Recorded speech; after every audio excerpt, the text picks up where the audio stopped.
Daniel sat on a worn-out bench in the middle of a busy park, but in his mind, the world was anything but alive.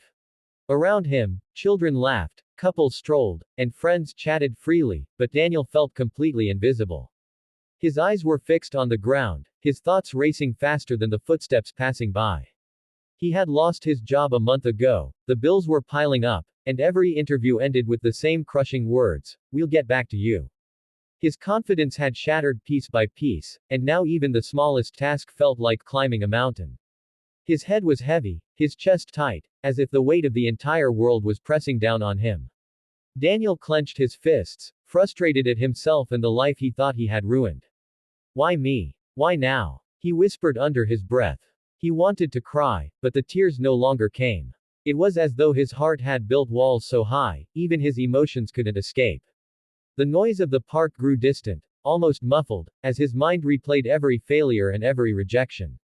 He thought about the people who once believed in him, and how disappointed they must be now.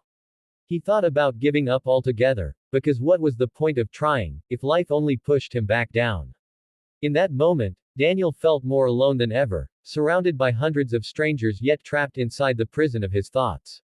He longed for a sign, a word, or even a smile, anything that could remind him that life was still worth fighting for.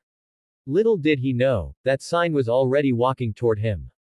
As Daniel sat drowning in his thoughts, an elderly monk in simple robes walked slowly through the park. His calm steps and gentle smile contrasted sharply with the restless world around him. He noticed Daniel's hunched shoulders, the tight fists, the face weighed down by silent battles.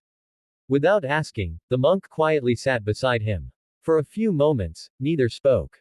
Daniel barely noticed until the monk's voice broke the silence. "You seem heavy, my friend." Daniel gave a bitter laugh. "Heavy. My whole life feels like a burden.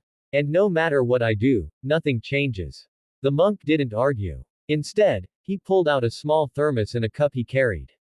With slow, deliberate movements, he poured steaming tea into the cup. Daniel watched, confused. But the monk kept pouring even after the cup was full. Hot tea spilled over, dripping onto the ground. Alarmed, Daniel leaned forward. "Stop. You're wasting it, it's overflowing." The monk finally stopped and looked at him with kind, steady eyes. "Like this cup, your mind is too full. Full of fears, regrets, anger, and doubt. Until you empty it, how can anything new, hope, wisdom, or peace, find space within you?" Daniel stared at him, speechless. The simple image struck deeper than any advice he had ever heard. His mind, so tangled and noisy, suddenly went quiet. For the first time, he realized he had been holding onto his pain so tightly that there was no room for healing. The monk handed him the cup. "Try again, but this time, empty first." Daniel took it with trembling hands, feeling a strange warmth, not just from the tea, but from a truth he had long forgotten. Daniel held the warm cup in his hands, the monk's words echoing in his heart. Empty first. For years, he had carried his failures like heavy stones, never realizing he could choose to set them down. Closing his eyes, he took a deep breath. With each exhale, he imagined letting go of the rejection letters, the sleepless nights, the fear of being not enough. Slowly, the tension in his chest began to ease. When he opened his eyes again, the park seemed different. The colors looked brighter, the sounds clearer. But more than that, something inside him had shifted. The storm that once raged in his mind was quiet, replaced by a fragile but undeniable calm. Just then, a small child nearby dropped a toy car that rolled across the path. Without hesitation, Daniel bent down, picked it up, and handed it back with a smile. The boy's eyes lit up, and his mother thanked Daniel warmly. It was such a small act, yet it stirred something powerful within him, a reminder that kindness, even in the smallest form, had the power to connect, to heal, and to give meaning. The monk watched silently, a knowing smile on his face. Daniel turned back, but the bench was empty. The old man had vanished into the crowd as quietly as he had appeared, leaving behind only his lesson. Daniel stood taller than before.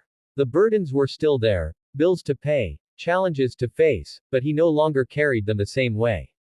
His heart was lighter, his spirit stronger. As he walked away, he whispered to himself, "When the mind is empty, the soul can finally breathe." And with every step, he carried not his fears, but hope.